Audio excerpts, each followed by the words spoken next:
Paradel, il me revient d'animer cette table ronde donc sur les thèmes du déni, du négationnisme, sur le thème de la mémoire, sur le thème de l'impunité et de la réconciliation. Avant de commencer, je voudrais remercier les organisateurs de cette 25e commémoration de m'avoir invité à me tenir debout aux côtés des rescapés, invité à me tenir debout aux côtés de la communauté rwandaise. Et j'aime beaucoup cette expression, se tenir debout, cette expression québécoise, parce qu'elle me semble très significative et tellement parlante pour parler justement de ces personnes présentes aujourd'hui.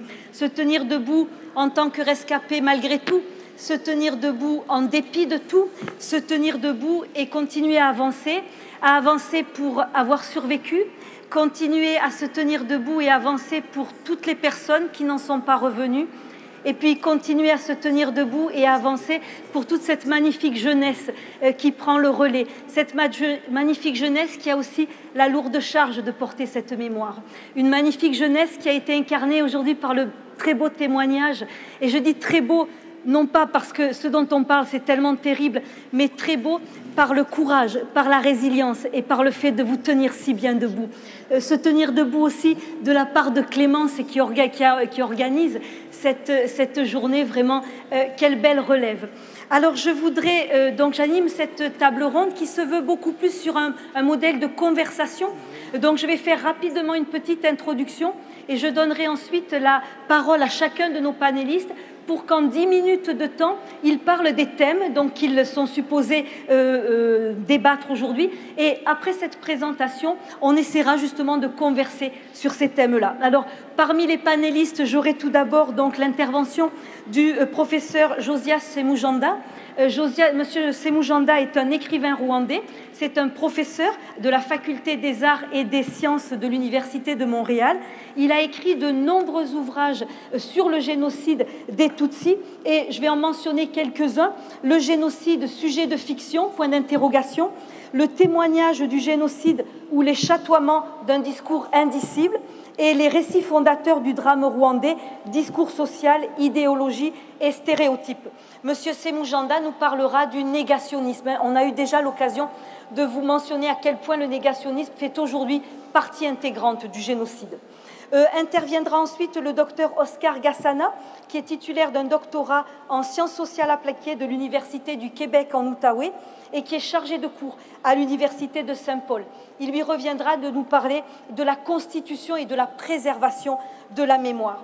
Interviendra ensuite le docteur Vern Neufeld-Redekop, qui est actuellement professeur émérite à l'Université de Saint-Paul. Il a auparavant présidé l'Institut canadien pour la résolution des conflits et il œuvre aujourd'hui à la création d'un diplôme d'études supérieures en construction de la paix. Il est l'auteur de plusieurs ouvrages, dont un qui est en lien direct avec la présentation qu'il va nous faire aujourd'hui et qui est intitulé « From Violence and Blessing, How an Understanding of Deep-Rooted Conflict can Open Path to Reconciliation ». Le livre a fait l'objet d'une traduction en français sous le titre de la violence à la bienveillance, comment la compréhension du conflit identitaire ouvre la voie à la réconciliation. Et il va nous parler notamment de réconciliation, d'impunité, de réconciliation et surtout d'un nouveau concept qu'il développe et qui est celui de la justice de la bienveillance, the justice of blessing. Enfin interviendra Clémence Mugabo, que je ne vous présente pas, elle a animé si magnifiquement l'après-midi jusqu'à présent. Elle poursuit un baccalauréat en études d'économie internationale et développement de l'Université d'Ottawa.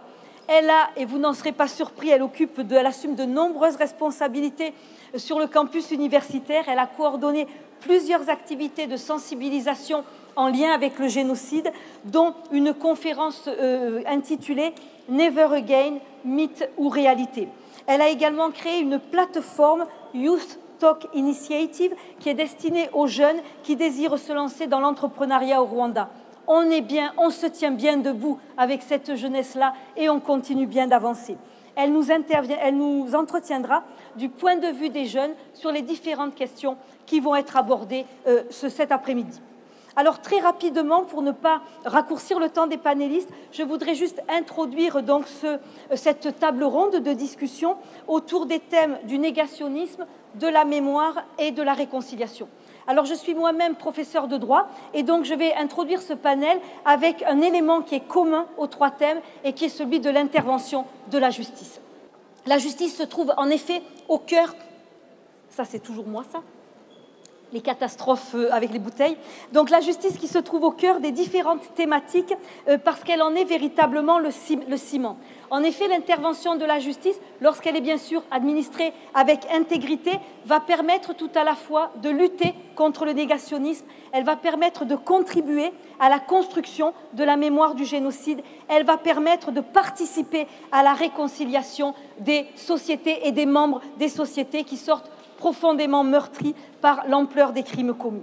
Qu'est-ce qui est important dans cette intervention de la justice? Qu'est-ce qui permet de faire le lien entre les trois thèmes qu'on va aborder? Eh bien, c'est la reconnaissance judiciaire du crime. Comme va vous en parler le professeur Sémou Janda, le génocide repose sur le mensonge. Le génocide repose sur le travestissement de la réalité. Le génocide repose sur la distorsion et la falsification. C'est un crime d'inversion. Comment expliquer cela? Eh bien, tout simplement parce que le crime est tellement grave qu'il va être commis par des personnes qui, dans la très grande majorité des cas, sont des personnes comme vous et moi. Les psychopathes, les pervers, les sadiques qui participent au génocide, c'est 2% des exécutants, c'est 2% des criminels. Les 98 autres pourcents, ce sont des gens comme vous et moi. Pour pouvoir les amener à passer à l'acte, il va falloir transformer la réalité. Et pour cela, eh bien, on va le faire par le biais de la propagande qui va inverser les rôles, et le génocide opère un renversement complet des rôles où la victime devient la coupable. Elle est l'ennemi intérieur, elle est l'ennemi qui va vouloir tuer le groupe dominant, et donc pour se défendre, le groupe dominant va devoir passer à l'acte et va commencer à massacrer. L'inversion des rôles, c'est que la victime devient le coupable, agissant en légitime défense, devient la victime. La négation est fait consubstantiellement partie du génocide. Le génocide est fondamentalement un crime d'imposture. Et donc, le crime, parce que justement, le crime est trop grave, le crime est trop universellement condamnable, le crime est absolument injustifiable, on ne peut pas le commettre à visage découvert. Et donc, l'intervention de la justice, ça va être par le biais des règles de preuve, par le biais des règles de procédure, de qualifier les faits commis en crimes de génocide. Et seul le jugement peut le faire, parce que seule la justice a le mandat, a l'autorité, a les outils pour transformer des faits en crimes, et en l'occurrence en crimes de génocide. Elle va rétablir les faits et elle va donc devenir l'arme première pour lutter contre le négationnisme. Elle va du coup contribuer immédiatement à la constitution d'une mémoire du génocide, ce dont va nous parler le professeur Gassana. Pourquoi? Parce que pour qu'une mémoire se constitue, il faut qu'elle se constitue sur la réalité des faits. Et donc il faut qu'il y ait eu déconstruction de ce mensonge génocidaire pour construire une mémoire sur la vérité. Toutes les reconnaissances qui ne passent pas par la justice sont des reconnaissances seulement éthiques, purement éthiques. Seul le jugement va pouvoir inscrire le génocide dans l'histoire en tant que crime. Et le jugement va permettre, en déconstruisant la logique génocidaire, de faire apparaître les victimes et surtout de faire apparaître les coupables en remettant chacun à sa place. Et donc, une fois que la justice a rempli son office, eh bien, c'est seulement à ce moment-là qu'on pourra envisager la réconciliation. Alors, il y a de la place pour différents modèles de justice. Le professeur Verne va nous parler d'un certain modèle de justice, mais la justice doit intervenir pour qu'on puisse effectivement parler de réconciliation, parce qu'il ne peut pas y avoir de réconciliation sur l'impunité. Alors, je vais laisser la parole dès à présent au professeur Sémou Janda pour nous parler de la négation et du négationnisme. Merci beaucoup. Je reprendrai d'abord le mot génocide. Le mot génocide, c'est un mot. En fait, la réalité, c'est un amoncellement de cadavres, c'est un massacre. Ce que le témoignage que Madame vient de nous faire tout à l'heure est révélateur de ce que c'est qu'un génocide. C'est-à-dire que Pour une société normale, pour chaque citoyen, il y a un contrat qui nous lie avec l'État. C'est d'obéir aux lois et l'État s'engage à nous protéger. Le génocide, c'est d'abord le bris de ce contrat, puisque cet enfant de 8 ans qui erre dans le paysage, son père Kawaïza qui est tué, sans savoir pour quel crime il a commis, c'est ça l'énigme du génocide. Le mot génocide, en fait, et c'est là le lien avec la négation, c'est qu'il y porte en lui-même une accusation. Pourquoi? Parce que le mot a été inventé, comme vous le savez, en 1944, quand le Premier ministre britannique Churchill disait « Devant les crimes nazis, on est devant un crime sans nom ». Et le mot a été inventé en même temps par Raphaël Lemkin, vous le savez, pour désigner un mot pour juger les coupables. En bout de ligne, la négation découle de là, puisque ceux qui ont organisé les massacres, pour un principe idéologique et racial, donc un mobile politique d'anéantissement de tout un peuple, se trouvent déjà dans la négation, parce que c'est ça qui est terrible. Le génocide a eu lieu quand il s'agit de préserver le bien pour une communauté jugée normale et pour la décimation d'une autre jugée indigne de vivre. Et le génocide, donc, le mot lui-même comprend en même temps la négation. Et ceux qui nient le génocide, ce sont déjà les qui l'ont préparé, parce que justement, il se trouvait dans l'embarras de faire quelque chose pour un État, pour une communauté, quelque chose qui est anormal. Tuer les citoyens sans mobile de crime contre l'État. C'est donc cette négation est inscrite dans la lutte même de l'usage du mot juste, le mot génocide. Et deux, le mot génocide, c'est aussi participe à des projets politiques pour appeler les massacres qui se déroulent dans le monde entier, et Dieu sait qu'ils sont nombreux. C'est d'abord un processus de nomination et c'est le rapport de force. Et donc, le grand problème, c'est que c'est l'État ou une communauté suffisamment organisée qui a un pouvoir de tuer ou de sauver ou de ne pas tuer, c'est-à-dire que c'est un État ou une communauté en tout cas bien organisée pour contrôler, pour tuer et commettre un génocide. Pour la mobile, ce n'est pas des psychopathes, pour la mobile, rationnelle et politique. C'est ça qui fait peur. Troisième élément que je voulais souligner, combattre le négationnisme, comme le disait le professeur Paradel, c'est aussi le procès. Chaque procès gagné est un témoignage affirmé dans l'archive de l'histoire du génocide.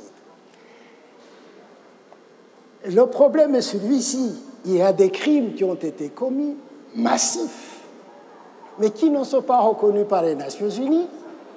Pour quelle raison? Parce que les États qui les ont commis sont suffisamment forts pour refuser cette nomination de génocide. Quatrième élément,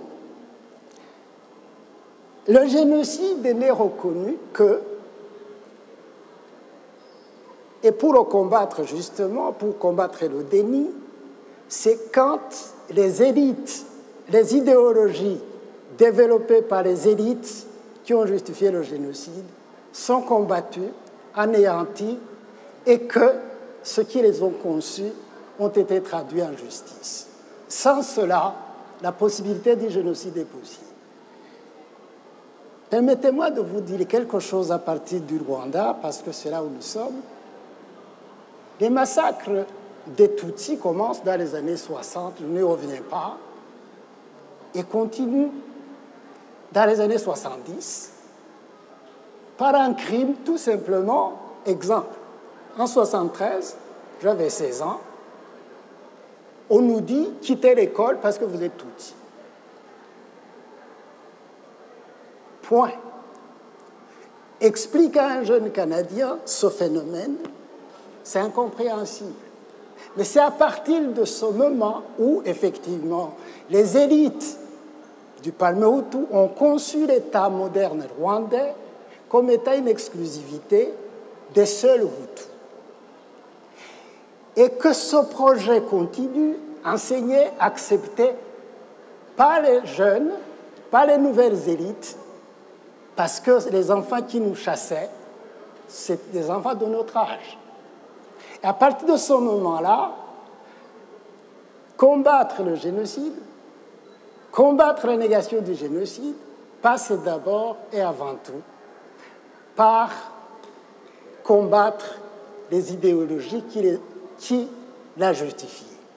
Et comment? C'est là où j'en arrive avec la mémoire.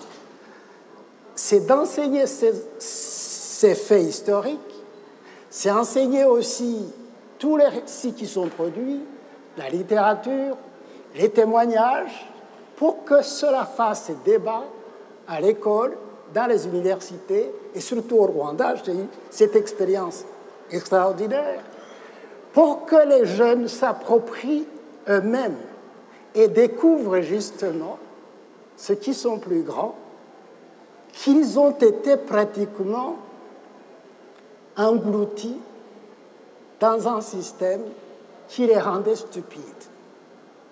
Stupides dans le sens de dire je pose un acte où en réalité les conséquences font que je ne gagne pas en bout de ligne. Et cela, le génocide, combattre le génocide et donc par la négation du génocide, c'est d'arriver aussi à quelque chose que les juristes, Mme Paradel me dira, peut-être mademoiselle aussi, c'est que le droit juge la responsabilité individuelle. Or, le génocide, c'est comme une élection, c'est une action collective. Cela pose à la question du droit, qu'est-ce que ça veut dire la responsabilité individuelle dans une activité collective? Qu'est-ce que cela veut dire l'autonomie d'un sujet qui juge de ses actes quand il y a la pression sur lui pour qu'il agisse pour tout le monde? Pas les idéologies qui nous empêchent de réfléchir, mais aussi par les moyens coercitifs, comme on l'a fait au Rwanda. Un génocide populaire, comme l'appelle mon collègue Jean-Paul Kimonyo. Le cas du Rwanda, ce n'est pas que le génocide a eu lieu, c'est terrible, mais c'est que les organisateurs ont amené tout le peuple à y participer. Tous coupables, personne n'est coupable. Donc un projet politique diabolique. Je ne voudrais pas comparer les crimes, c'est indécent, mais ils sont allés plus que même les nazis n'ont pas fait. C'est-à-dire, au fond, de permettre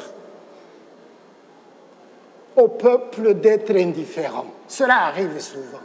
Mais au Rwanda, on ne pourrait pas permettre à tout Hutu valide d'être indifférent.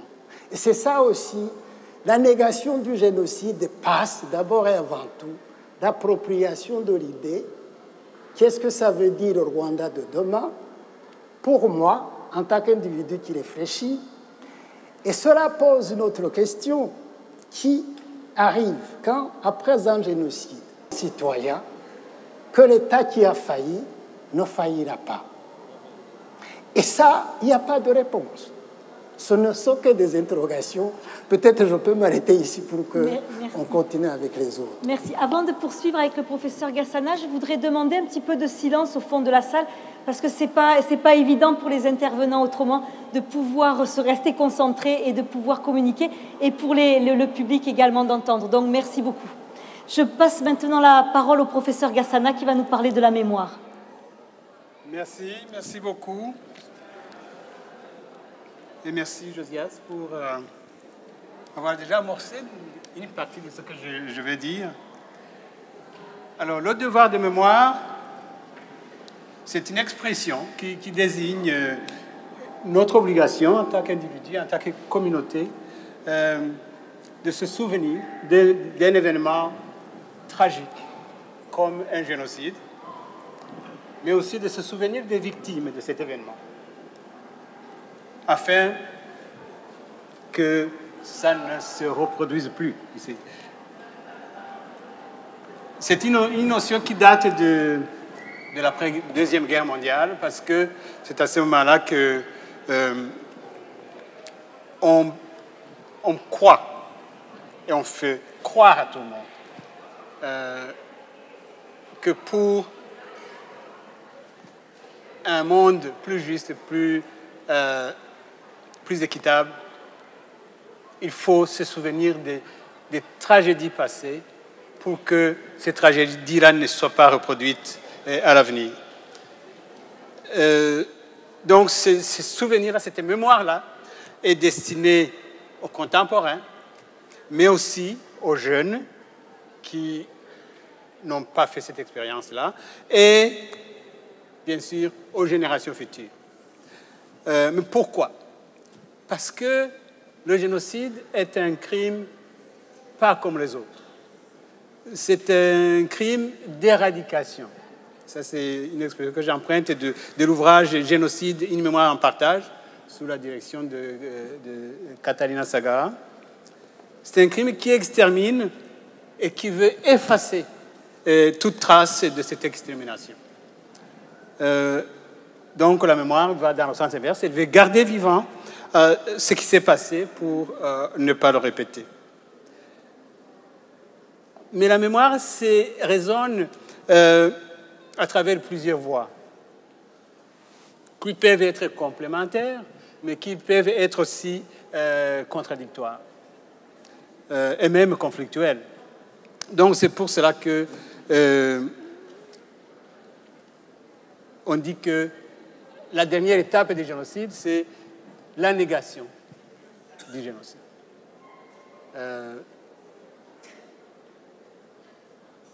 Le professeur en a parlé longuement, la négation, mais on peut aborder le thème de la mémoire par différentes voies. On peut considérer la mémoire par rapport à l'histoire. Est-ce que la mémoire est un fait historique? On peut considérer la mémoire sous l'angle de l'oubli. Et on peut aussi l'examiner par rapport à l'action. Qu'est-ce qu'on fait pour transmettre la mémoire et pour la préserver?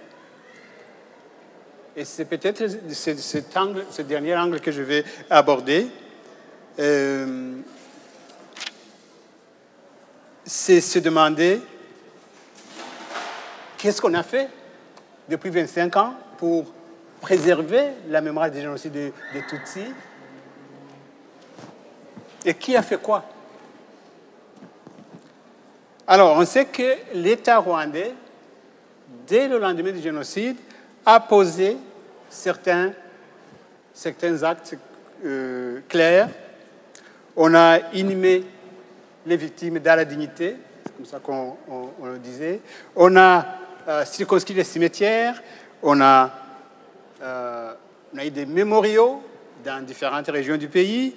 Il y a eu le rituel de commémoration nationale à Kigali, mais aussi dans les différentes régions du pays. On a acquis les techniques de préservation des corps, ce qui était un défi. Et on a essayé de rassembler les archives sur ce génocide. Tout ça, c'était sous la commission mémorielle du génocide qui faisait partie du ministère de la Culture et du Rwanda. Ces initiatives-là avaient pour but d'aussi renforcer la réconciliation nationale et la justice. Parce que réconciliation sans un élément de justice ne tient pas debout dans un contexte rwandais où pendant 30 années, il y avait un groupe qui avait droit de vie ou de mort sur un autre groupe. Je vous donne un exemple. Le bourgmestre de ma commune, à Kibouye, à l'ouest du pays, qui était là depuis les années 60. Il a supervisé les massacres des années 60. Il a supervisé le massacre des années 73. Il était toujours bourgmestre. Il était devenu un homme très influent, très riche, parce que chaque Tutsi de la commune devait lui donner quelque chose pour survivre. Il devait lui donner, on avait l'habitude de donner des vaches. Hein, ce type, il avait des milliers de vaches que les Tutsis de la région lui avaient données pour acheter la vie. Donc, la justice est importante. Pourquoi? Parce que cette politique mémorielle du pays était pensée dès ses débuts comme un outil de construction de l'unité nationale. Donc, l'État rwandais a fait beaucoup au niveau de la préservation de la mémoire et du transfert des responsabilités. La nouvelle constitution de 2003 a créé la Commission nationale de lutte contre le génocide. C'était essentiel. Et cet organisme-là, en 2007, était doté d'un statut légal et d'une structure institutionnelle qui avait pour tâche de préciser exactement la politique de la mémoire. Et c'est en 2008 que cette institution, cette commission, a précisé son plan d'action qui avait 3 volets: mémoire et prévention du génocide, plaidoirie et assistance aux rescapés du génocide, et en 3e lieu, recherche, documentation et diffusion. Alors, c'est à ce moment-là aussi qu'on a produit un mémorandum sur la catégorisation des sites mémoriaux au niveau national et au niveau préfectoral. Parce que ces sites-là étaient consacrés comme des lieux particuliers de l'histoire de la planification et de la perpétration du génocide. Il y avait aussi des sites dits religieux, où il y avait un accord entre l'État et l'Église. Et il y avait aussi des sites locaux, établis par soit les associations des rescapés ou les familles, tout simplement. Alors,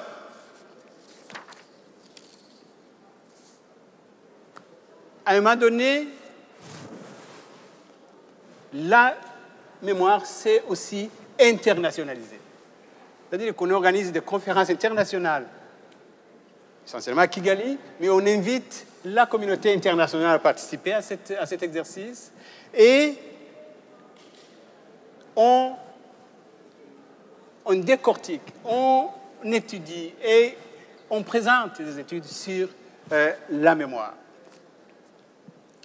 Et il y a aussi, non seulement au Rwanda, mais aussi à l'extérieur du Rwanda, des conférences qui s'organisent et des lieux de mémoire qui se bâtissent.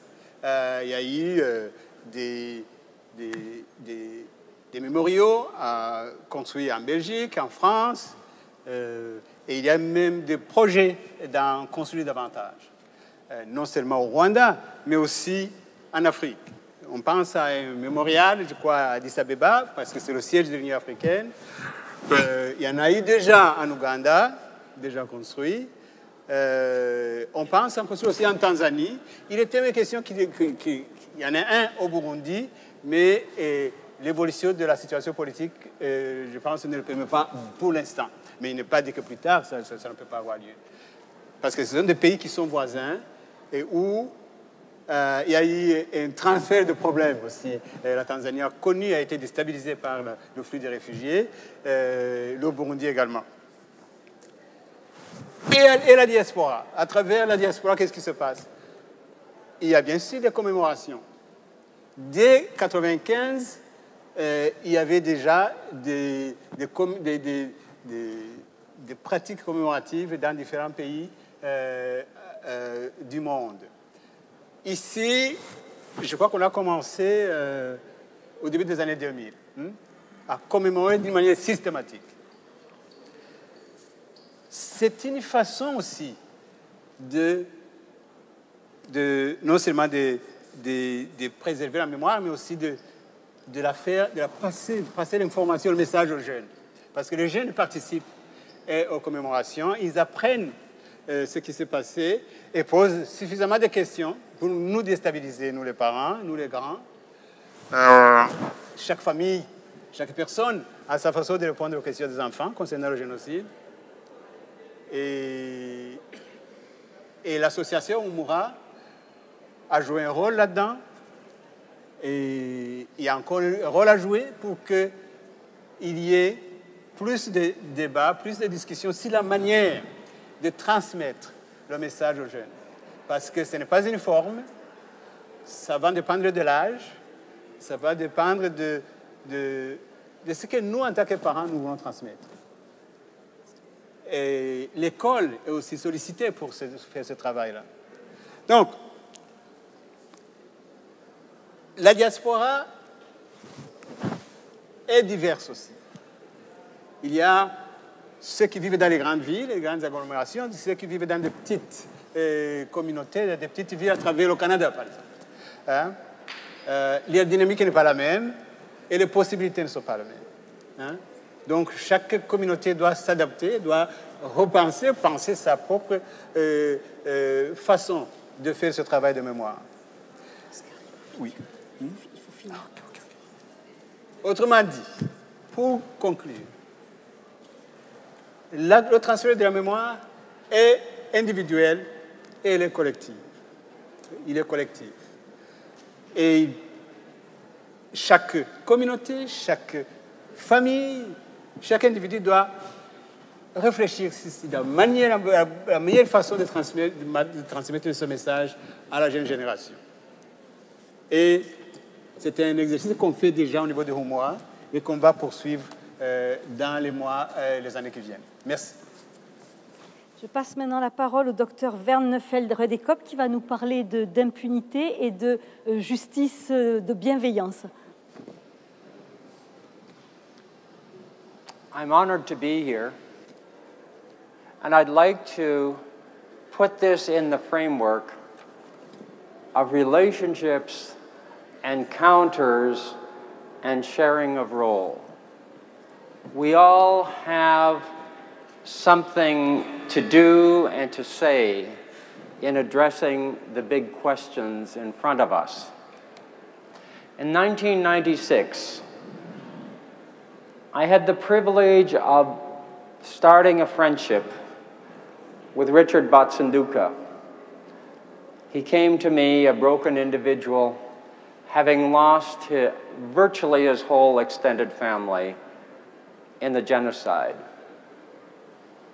And a few years later, I had the privilege of welcoming my dear brother, Oscar Gassana, into my life, who likewise had shared deeply. And as I saw these candles carried across, I had to think, every one of those elders represents that kind of a loss. And I have a responsibility now because I am in relationship. We are interconnected. And I have the privilege of being kind of adopted by the Rwandan family. So let's think about where this could take us. I worked with Richard Batsanduka in the introduction of third-party neutral community-based conflict resolution training in Rwanda, starting in 1997, bringing Hutus and Tutsis together. The training itself was transformative. There were some little statements because I spent hours with Richard when he came home. I haven't been to Rwanda yet. I thought my role was to shine the spotlight on him and support him so he could do it. But I spent hours. And at one point, we had this relationship. I could come up with any suggestions, and he could tell me, that won't work in Rwanda. So here was one of my great suggestions.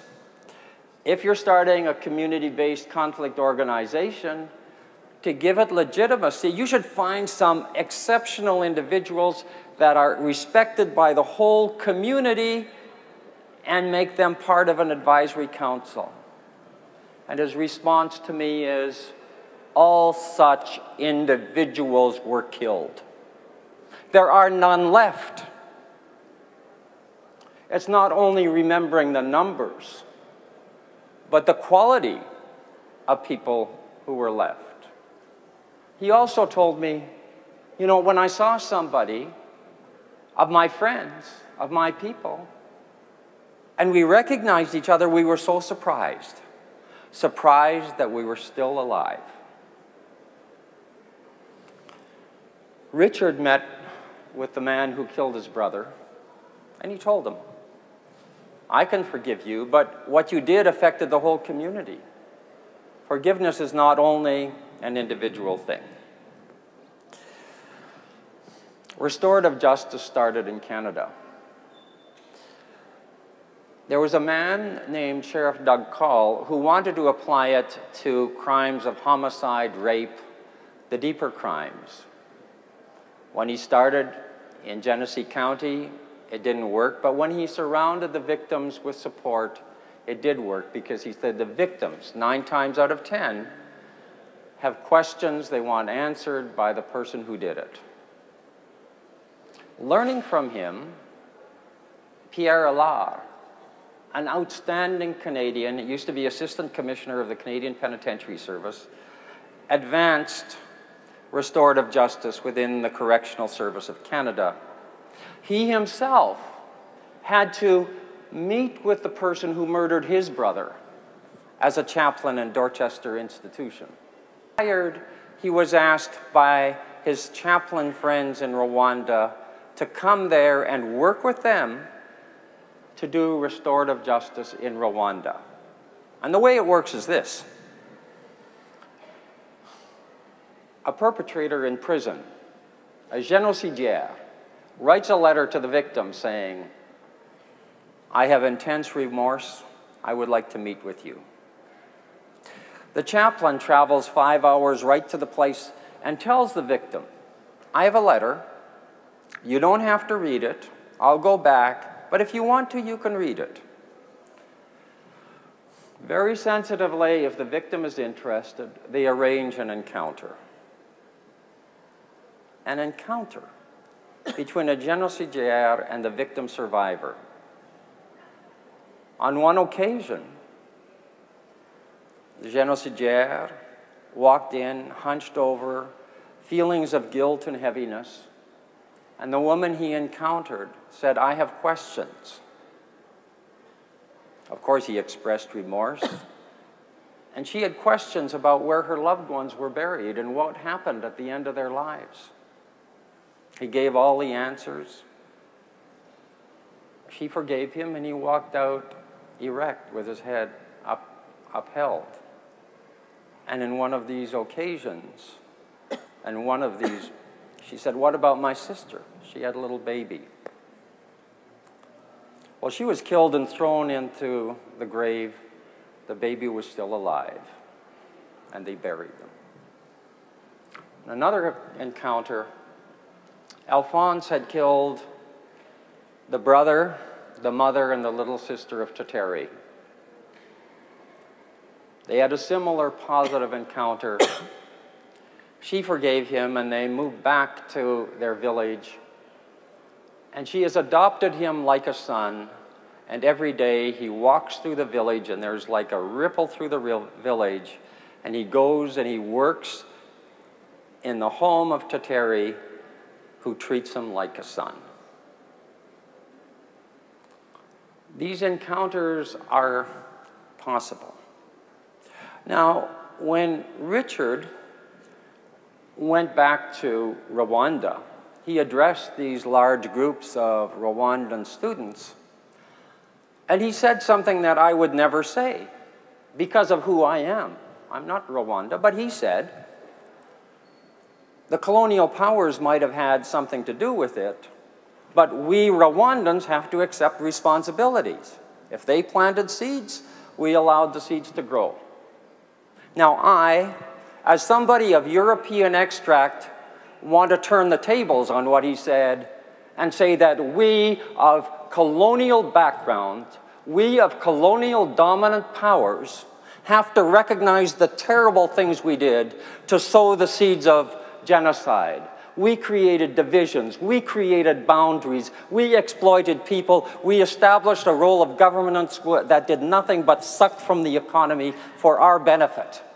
We destroyed the ways of governance and the ways of finding an equilibrium. We took away those elements that could have prevented genocide in so many places, and we committed cultural genocide here in Canada.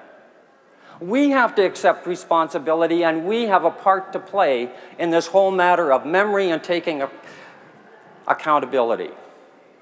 The last thing I want to say is I want to put out to you, if we say everybody has a responsibility, what can we do to create a space for those former génocidaires, for those Hutus, who now say, oh my God, what did I do? I killed my neighbor. I can't believe that I did this. I want to play a role in making things right. You see, these people have memories too, and if we're talking about preserving memories, they're the ones who know who's buried where. And how can we create a positive space to welcome them in to play a constructive role?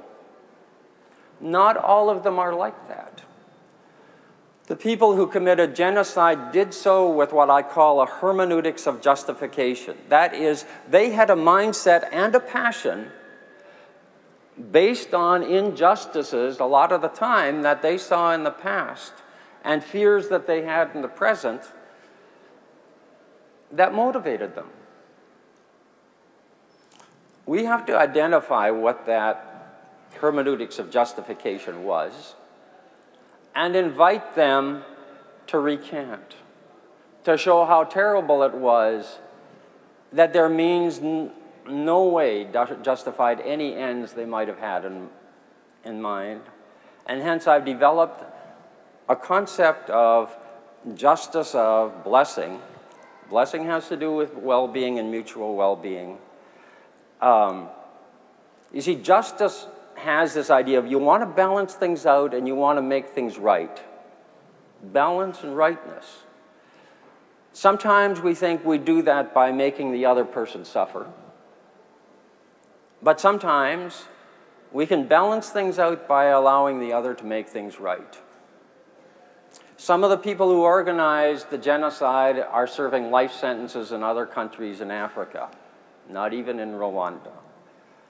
And as he developed this concept, I thought, even from a lifelong prison sentence somewhere else, they could, through their writings, indicate that they made a mistake, that what they did was wrong, and advance the cause of building a better humanity in Rwanda and around the world. So, relationships, encounters, and everybody stepping forward to play their role and creating the space for them to do that. Merci beaucoup. Je laisse enfin la parole à Clémence qui va nous donner le point de vue des jeunes sur ces questions-là. Avant de commencer, je vais d'abord remercier la Haute Commission de la République du Rwanda. Est-ce que vous m'entendez? Parce qu'on parle toujours de la jeunesse et on nous dit qu'il faut inviter la jeunesse pour qu'ils puissent comprendre le travail de mémoire, pour qu'ils puissent aussi préserver cette mémoire. Et je voudrais les remercier parce qu'ils ont pu joindre le discours avec les faits en m'invitant aujourd'hui. Je suis née après le génocide et donc j'ai pas la prétention de dire que je vais représenter toute la perspective des jeunes, mais j'ai eu l'occasion de discuter avec des jeunes de mon âge pour pouvoir préparer ce que j'allais dire, parce que j'étais vraiment... C'est la première fois qu'on me demandait de donner mon point de vue en tant que jeune sur une question qui est aussi importante. Et donc, j'ai demandé à mon ami qui avait écrit un travail de fin d'études sur l'impact psychosocial du génocide contre les Tutsis sur la génération qui est née après le génocide. Parce que cette génération a une particularité dans le sens où on vient après le génocide. Donc, on comprend les effets directs de ce qui s'est passé, mais on ne l'a pas vécu. Donc, c'est un peu comme être un ami qui a vu son ami traverser des choses difficiles. Tu n'as pas traversé ces choses-là, mais tu as pu voir les conséquences de comment ça a transformé la personne.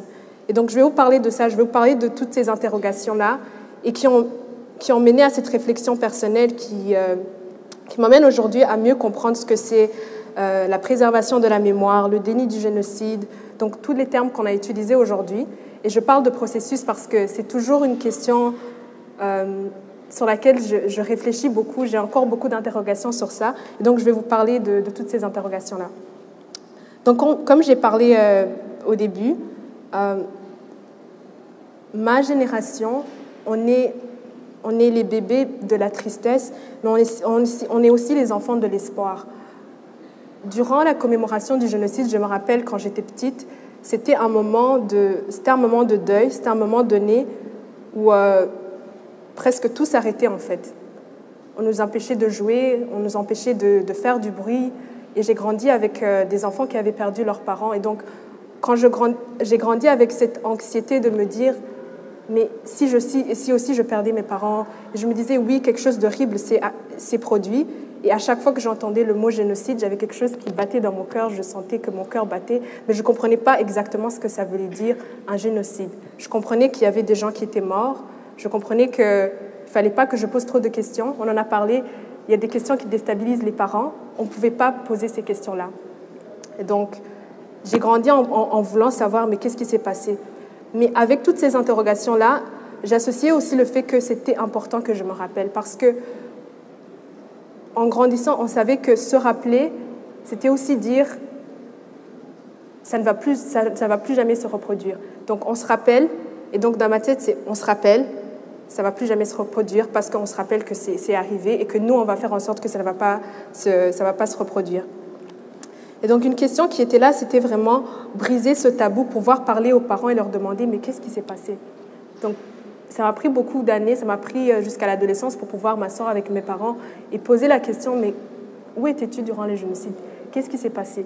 Parce que c'est une conversation que les parents n'ont pas. Il y a ce silence qui est douloureux par rapport à ce qu'ils ont vécu. Ils ne veulent pas forcément vous en parler. C'est pas parce que ils ont peur, mais parce que c'est un passé qui est douloureux. Mais ils ont aussi